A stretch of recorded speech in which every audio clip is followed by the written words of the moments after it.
आदाब नाज़रीन, मैं हूं शाहिद। मेरे YouTube चैनल टेक गैलेक्सी में आपका खैर मकदम है। कल मैंने आपको InDesign का ट्यूटोरियल नंबर 36 के बारे में बताया था, जिसमें मैंने ये बताया था कि क्लिपिंग मास्क किस तरह से क्रिएट किया जाएगा InDesign में।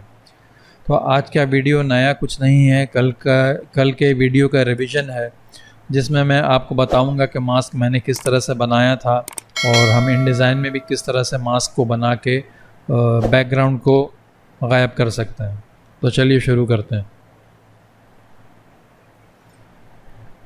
InDesign में मैंने किया क्रिएट न्यू, एक नया डॉक्यूमेंट बनाते हैं और अब यहाँ पे एक इमेज प्लेस करते हैं। मैं जाऊँगा फाइल और चूज़ करूँगा प्लेस। अब यहाँ से कोई इमेज ले लेते हैं, ये वाली ले लेते हैं। ओपन करूँगा इसे और अब मैं इसे कर दूँगा ड्रैग। और आप चाह रहे हैं कि इस गाड़ी का जो बैकग्राउंड है उसे गायब करना आप चाह रहे हैं, तो उसको किस तरह से किया जाए। तो सबसे पहले मैं आपको एक पाथ InDesign में बना के दिखाता हूँ, उसके बाद सेम चीज़ मैं आपको फ़ोटोशॉप से करके दिखाऊंगा। तो सबसे पहले मैं चूज़ करूँगा पेन टूल। ये पेन टूल मैंने चूज़ किया और अब मैं एक पाथ बना रहा हूँ गाड़ी के ऊपर में। गाड़ी का आउटलाइन क्रिएट करूँगा मैं अभी बहुत फाइन ट्यूनिंग नहीं कर रहा हूँ, बस आपको समझाने के लिए एक पाथ क्रिएट कर देता हूँ ताकि आपको समझ में आ जाए कि किस तरह से मैंने गाड़ी का बैकग्राउंड गायब किया है। तो ये अभी पार्ट ऑलमोस्ट क्रिएट होने वाला है और ये मैंने गाड़ी का पाथ बना दिया। अब मैं आपको दिखा देता हूँ, इसको मूव किया मैंने तो ये गाड़ी का पाथ बन गया। Ctrl Z करता हूँ मैं।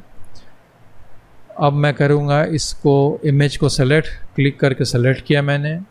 एडिट में जाऊँगा, इसे कर दूँगा कट कर दिया तो पाथ मेरा नज़र आएगा, इमेज गायब हो जाएगी। अब इस पाथ को मैं करूँगा क्लिक और एडिट में जाऊँगा फिर से और करूँगा पेस्ट इनटू। उसका शॉर्टकट है Ctrl Alt V। तो इसको कर दिया मैंने पेस्ट इनटू। तो आप देखेंगे कि बाहर का जितना बैकग्राउंड है सब गायब हो गया और इसका बॉर्डर अभी भी हमें नज़र आ रहा है। तो इस बॉर्डर को हम करेंगे, क्लिक करके सेलेक्ट करना है और यहाँ से इसका स्ट्रोक कर देना है ऑफ। तो ये तो हुआ एक तरीका। ये InDesign के अंदर ही सारा काम हो गया, आपको कहीं जाने की ज़रूरत नहीं पड़ी। मैं सेम चीज़ आपको करके दिखाता हूँ। अब ये पाथ मैं यहाँ नहीं क्रिएट करूँगा, ये पाथ मैं करूँगा क्रिएट फ़ोटोशॉप में। तो इसे करता हूँ डिलीट, इसे भी करता हूँ डिलीट। मैं जाता हूँ फ़ोटोशॉप में और सेम इमेज खोलता हूँ मैं। ये वाली इमेज खोली मैंने, ओपन करता हूँ। यहाँ पे पाथ बनाना आसान है क्योंकि यहाँ पे सिलेक्शन की बहुत सारी टेक्निक्स हैं। चाहे आप पेन टूल से बनाएं पाथ या आप दूसरे ज़रिए से पाथ बना सकते हैं। तो पेन टूल से तो मैंने आपको वहाँ पे दिखाई दिया है InDesign में, इसका फंक्शन भी सिमिलरली वैसे ही है इस पेन टूल का। तो मैं आपको दूसरी तरह से पाथ बनाना दिखा देता हूँ, इसमें एक नई चीज़ सीखने को भी मिल जाएगी आपको। तो मैंने यहाँ से लिया लासो टूल और अब लासो टूल से जितना फाइन हो सकेगा मैं एक सिलेक्शन बना दूंगा इसका।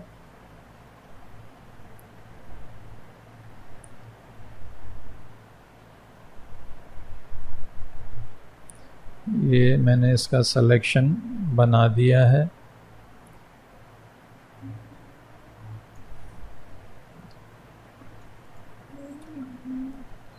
और अब मैं इसको करूँगा फाइन ट्यून। सिलेक्शन बनाने के बाद मैंने शिफ्ट प्रेस किया है और मैं अब इसको फाइन ट्यून करूँगा। सॉरी, मैंने ऑल्ट दबाना है, शिफ्ट नहीं। मुझे इसमें से डिलीट करना है ये सिलेक्शन। मैं अभी पूरे परफेक्शन के साथ नहीं कर रहा हूँ काम, आपको सिर्फ दिखाना है, समझाना है कि किस तरह से हम ये काम कर सकते हैं। उसके लिए मैं आपको सिर्फ एक नॉर्मल सिलेक्शन बना के दिखाता हूँ कि इसका पाथ किस तरह से बनाया जाए।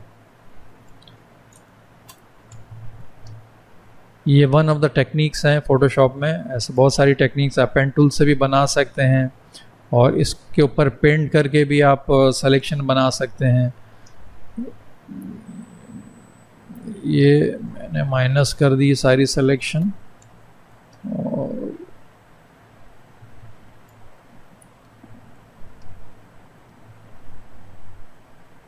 ये सब सिलेक्शन में माइनस कर रहा हूँ। ये जो ज़मीन का एरिया सेलेक्ट हो गया है उसको माइनस कर रहा हूँ मैं ऑल्ट से।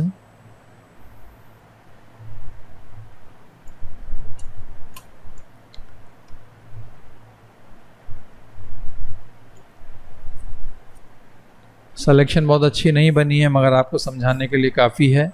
तो ये सेलेक्ट कर ली है मैंने गाड़ी और अब मैं जाऊंगा पाथ्स में और यहाँ पे क्लिक करूँगा फ्लाई आउट मेनू में और मेक वर्क पाथ सेलेक्ट करूँगा। ये मुझसे पूछेगा टॉलरेंस, तो मैं यहाँ जितना कम हो सके दूंगा अभी फ़िलहाल और करूँगा ओके। तो आप देखेंगे कि यहाँ पे पाथ बन गया है। वर्क पाथ मेरा ये रहा, ये है मेरा वर्क पाथ। ये आप देख पा रहे हैं ब्लू, ये रहा वर्क पाथ। अब इस फाइल को मैं कर दूंगा सेव। फाइल को मैंने कर दिया सेव, ओके किया। अब मैं जाऊंगा इन डिज़ाइन में, इसे क्लोज कर देता हूँ और इन डिज़ाइन में जाऊंगा और मैं सेम फाइल यहाँ पे प्लेस करूँगा। चेंज स्पेसिफिक कलर, ओपन, और इसे मैंने कर दिया ड्रैग। तो ये इमेज प्लेस हो गई। इसका डिस्प्ले परफॉर्मेंस में हाई क्वालिटी करता हूँ ताकि क्वालिटी अच्छी नज़र आए। अब मुझे यहाँ पे पाथ बनाने की ज़रूरत नहीं है। इस बैकग्राउंड को गायब करने के लिए मुझे करना ये है कि इस इमेज पे मैंने क्लिक किया, सेलेक्ट हो गई इमेज। मैं ऑब्जेक्ट में जाऊँगा और क्लिपिंग पाथ में जाऊँगा और ऑप्शंस सेलेक्ट करूँगा। टाइप में अभी नन है, मैं इसे क्लिक करूँगा और ये काम यहाँ नहीं बना, कहीं कुछ गड़बड़ हुई है। फ़ोटोशॉप का पाथ यहाँ नहीं आया है। मैं देखता हूँ फिर से work path.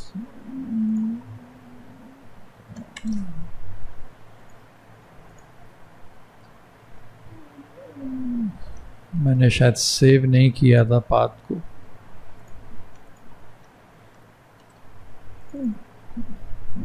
My path for car, इसको सेव किया मैंने और यहाँ से बंद करता हूँ, इसे डिलीट करता हूँ, या इसको यहीं पे मॉडिफाई कर दिया मैंने। क्लिक इसके डिलीट करके ही प्लेस करता हूँ मैं। डिलीट किया मैंने, यहाँ पे प्लेस किया इसे और अब मैं जाऊँगा ऑब्जेक्ट, क्लिपिंग पाथ, ऑप्शंस। यहाँ पे अब एक्टिवेट हो गया ये फ़ोटोशॉप पाथ और माय पाथ फॉर कार जो वहाँ मैंने सेव किया था वो यहाँ पे अब नज़र आने लगा और मैंने इसे कर दिया ओके। तो आप देखेंगे कि इसका बैकग्राउंड गायब हो गया। सिलेक्शन बहुत अच्छी नहीं है, सिलेक्शन पे अभी आप मत जाएं। ये आप अपना टाइम लेके सेलेक्ट कर सकते हैं कुछ भी। मुझे आपको सिर्फ समझाना था इसलिए मैंने बस नॉर्मली सेलेक्ट करके दिखा दिया है आपको। इसे मैं करता हूँ डिलीट। और एक तरीका और मैंने दिखाया था आपको जिसमें मास्क करके हम बना सकते हैं। तो मैं सेम इमेज ही ले लेता हूँ, बल्कि सेम इमेज नहीं, मैं दूसरी ये वाली इमेज ले लेता हूँ और इस एरिया को मैं मास्क कर दूँगा। और इसके लिए मैं जाऊँगा सेलेक्ट। इसके लिए हम पाथ से भी सेलेक्ट कर सकते हैं और इससे पहले वाले एग्जांपल में मैंने आपको लासो टूल से दिखाया था और इस एग्जांपल में आपको मैं सेलेक्ट और सब्जेक्ट सेलेक्ट करेंगे आप। तो इसका आर्टिफिशियल इंटेलिजेंस जो है फ़ोटोशॉप का वो ऑटोमेटिकली इस सब्जेक्ट को सेलेक्ट कर लेगा।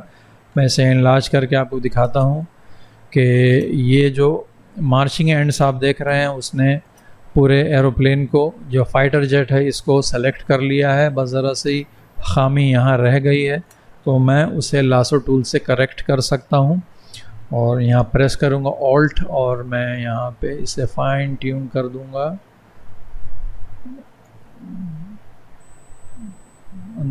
तकरीबन हो ही गया है। चलें आप इसी पे आगे बढ़ते हैं और ये मार्चिंग एंड्स मेरा रहेगा। मैं यहाँ पे इसे क्लिक कर दूंगा तो आप देखेंगे कि ये मास्क बन गया है। ये हिस्सा जो ब्लैक हो गया है ये मास्क हो गया, ये नज़र नहीं आएगा। इसको मैंने यहीं सेव कर दिया और सेव ऑन योर कंप्यूटर ही करूँगा मैं, और PSD या फाइटर क्लिप इमेज के नाम से मैंने इसे सेव कर दिया है। अब मैं सेम फाइल InDesign में खोलूँगा और क्या नाम रखा था मैंने, ये अब मैं ओपन करूँगा तो आप देखेंगे कि मुझे ना यहाँ पे पाथ बनाने की ज़रूरत पड़ी, ना मुझे यहाँ ऑब्जेक्ट में जाके क्लिपिंग पाथ में जाने की ज़रूरत पड़ गई। ये ऑटोमेटिकली जो है सारा काम, यहाँ पे अल्फ़ा चैनल नज़र आएगा आपको। अल्फ़ा चैनल में है ट्रांसपेरेंसी, ये अल्फ़ा चैनल ये है, ये अल्फ़ा चैनल है, ये जो देख रहे हैं आप, ये अल्फ़ा चैनल। तो उम्मीद है ये वीडियो आपको समझ में आई होगी और अच्छी लगी होगी। तो आज के लिए बस इतना ही है। मिलता हूँ आपसे अगले वीडियो में किसी दूसरी टॉपिक के साथ।